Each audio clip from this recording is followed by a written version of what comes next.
Sumit Chauhan sir, सूत्रा news के संपादक और वरिष्ठ पत्रकार हैं। आप आए डेस्क पे अपनी बात रखें। सभी को जय भीम, जय शाहू। और छत्रपति शाहू जी महाराज के जो अच्छे काम थे उनकी वजह से आज हम लोग मिल पा रहे हैं, तो बहुत खुशी हो रही है।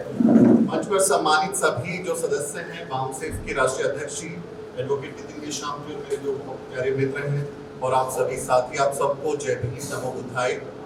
मैं अयोध्या में था, लखनऊ रुका रात में, और मुझे सुबह पता चला कि बहुत अच्छा एक मौका है आरक्षण दिवस का और यहाँ ये कार्यक्रम हो रहा है। तो मैंने चर्चा की हमारे जो साथी थे कि भैया हम ऐसे जाना चाहते हैं। तो उन्हीं में एक साथी थे जिन्होंने पूछा कि क्या आपको आमंत्रित किया गया है, क्या आपको बुलाया गया है उस कार्यक्रम में।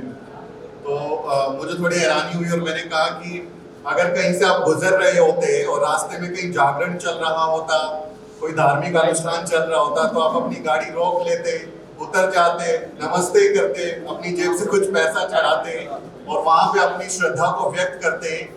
मेरे जो सीनियर लोग हैं, मेरे साथी इतना शानदार कार्यक्रम कर रहे हैं, अपने पुरखों को याद कर रहे हैं, मुझे किसी निमंत्रण की जरूरत नहीं है, मैं अपने लोगों के बीच में जाऊं, इसके लिए मुझे ये फॉर्मेलिटीज की जरूरत नहीं है। और यही सोच के हम लोग आ गए और आप लोगों ने सम्मान दिया, उसका बहुत बहुत आभार। वैसे भारत में जन्मजात जातिगत आरक्षण की शुरुआत ब्राह्मणों ने की है, वो एक स्थापित तथ्य है। हम आरक्षण के जनक शाहू जी को कहते हैं, लेकिन हमें ये बात याद रखनी है कि भारत में जन्म के आधार पर, जाति के आधार पर आरक्षण की व्यवस्था सबसे पहले ब्राह्मणों ने की।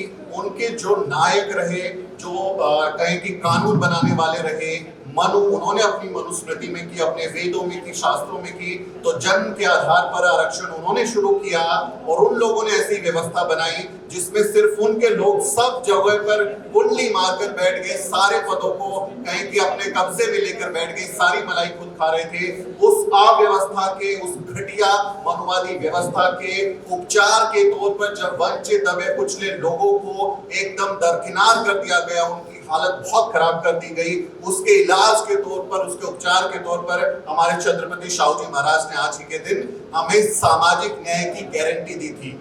मैं इसको कहता हूं कि ये आज का दिन आरक्षण दिवस के साथ साथ हम इसको सामाजिक न्याय की गारंटी के तौर पर भी देख सकते हैं कि ये हमें ये एहसास कराता है, ये हमें भरोसा दिलाता है कि इस देश को चलाने के लिए जो संस्थाएं होंगी, इस देश के नीति निर्माण में जब फैसले लिए जाएंगे, इस देश का जब कामकाज होगा, तो उसमें मेरी भी पूछ होगी, मेरी भागीदारी को गारंटी बनाता है कि आपसे भी पूछा जाएगा।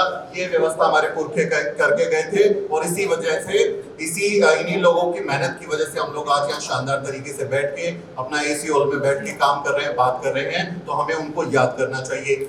मेरे लिए बहुत खास है आरक्षण।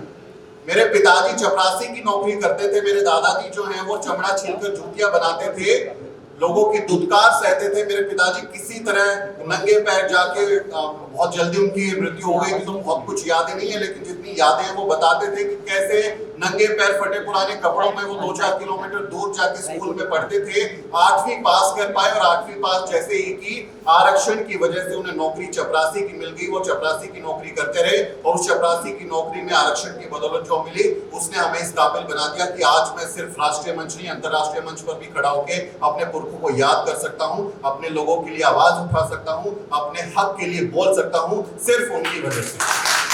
अगर वो नहीं करते इंतजाम, अगर वो इंतजाम नहीं कर रहे तो आज मैं भी कहीं किसी मरे हुए चमड़े की, जानवर की चमड़ी उधेड़ के जूतियां बना रहा होता, किसी फैक्ट्री में काम कर रहा होता।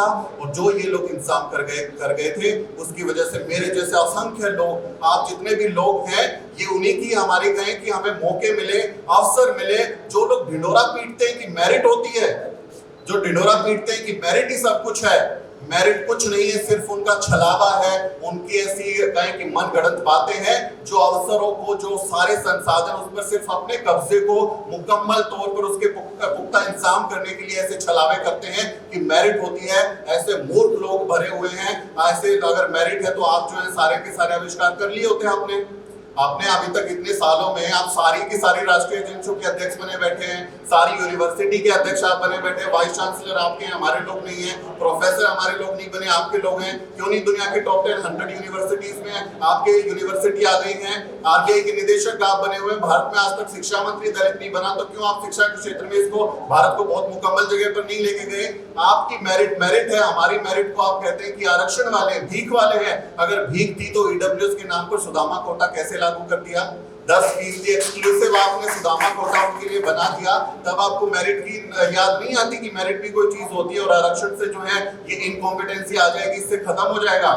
ये इतने दोगले लोग हैं, ये हमारे सामने एक तरीके का दिखावा करते हैं, दूसरी तरफ किसी और तरीके का दिखावा करते हैं। पक्ष में भी विपक्ष में भी सब जगह पर बैठे हुए हैं और अपने आप को कहें कि सब चीजों पर कुंडली मार के जगह नहीं छोड़नी, कुर्सी खाली नहीं करनी। कैसे कोई खटीक लोहार धोबी चमार का बच्चा, भंगी का बच्चा यूनिवर्सिटी में प्रोफेसर बन जाएगा, किसी बड़े संस्थान में जाके नौकरी कर लेगा, अपने साथ अपने परिवार का, अपने गांव का भविष्य सुधार लेगा, इनकी मनुवादी साजिश को समझकर सवाल कर लेगा।